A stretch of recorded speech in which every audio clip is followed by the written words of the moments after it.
David Durham is the president of Energy Systems at Westinghouse Electric Company on my immediate left. Good morning, everyone. Happy to be here. I think what's really amazing as we look back over the last 30 plus years of my career, which has been almost all nuclear, I'm with Westinghouse. We've been in this business for 70 something years. But there are so many startup companies, so many new technologies being looked at. And the debate now isn't just about how many large reactors are going to be built, like our AP1000. It's now about SMRs, light water reactor SMRs, as well as Gen 4 reactors and microreactors, each of whom have very different applications, very different timelines to market, very different levelized cost of electricity, quite frankly. But it's just exciting. I think I heard that there are 56 different technologies being developed right now. Not to put a bummer on it, but I don't think all 56 are going to make it to market, but I bet you 5 to 10 of them will. And so it's a very exciting time. And it's not just old nuclear utilities, it's governments, it's newcomer nations like Poland, where we just signed a contract for 3 units. It's companies looking to go nuclear themselves. So it's just a very exciting time to be in the market. Is Westinghouse immediately involved in investing in these smaller companies in any way? We're not involved in investing in companies. We're involved in investing in our own technology. Your own technology. David, a lot of discussion at this COP, and I've been involved in a number of panels on sustainable green finance for the future on some of these projects. Talk to us a little bit about the economic trade-offs, some of the work that you do on some of your projects in adapting nuclear power, the financial pathways for how we help countries and other localities in this regard.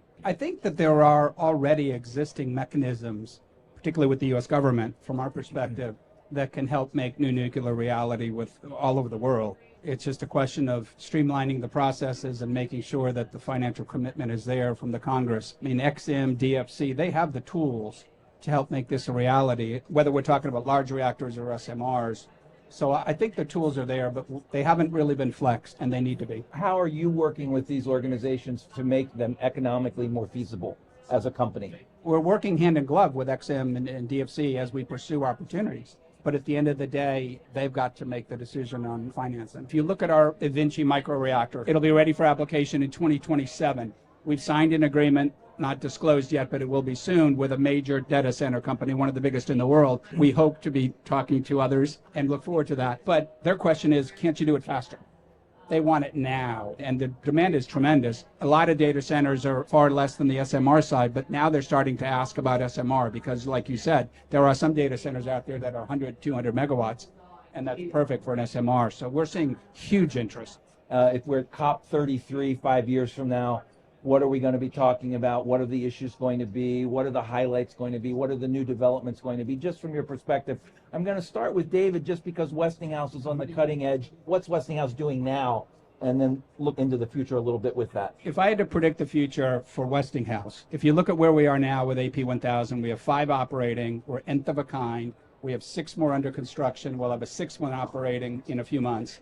So truly nth of a kind. In our pipeline in the next 10 years are 30 more AP1000s, 6 of which are under contract today. And most of the others, I won't say they're in the bank, but they are very close to being in the bank. And your stockholders, I know they care. Well, they certainly loved yesterday's announcement of the tripling. I think our value just tripled. You know, our AP300, our SMR, it's a 340 megawatt miniature AP1000. 0 first-of-a-kind technology, same exact design, same exact safety basis. Most of the equipment is the same exact equipment.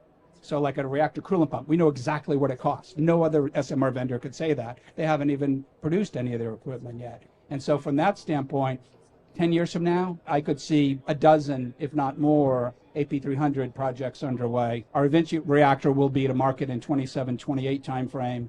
We've already signed our first customer, Saskatchewan Research Council up in Canada, for the Alpha unit, because it's the same kind of machine. It's manufactured 100% in a factory, and it's transported to site on 3 trucks, and it takes 30 days to hook it up. That's fantastic. And in this part of the world, they have a saying, it's called Inshallah, meaning God willing, all of this is going to happen. So ladies and gentlemen, please, a warm round of applause for our panelists here today, and a really exciting topic.